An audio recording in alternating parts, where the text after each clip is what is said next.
Hi everyone, welcome back to another video from Wake&Tech. Today I'm going to be guiding you through how to mirror video in CapCut. To mirror a video in CapCut, first of all, launch the CapCut app open on your mobile device and then tap on New Project. And from your device's camera roll, select the video you want to mirror. After choosing the video clip, tap on Add at the bottom right.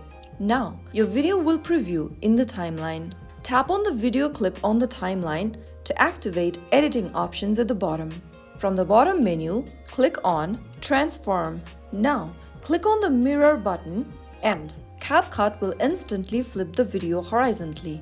Now press the play button to preview your video. After you are done, you can tap Export at the top right corner, select your preferred resolution and save the mirrored video into your gallery. That's how you have successfully mirrored your video using CapCut.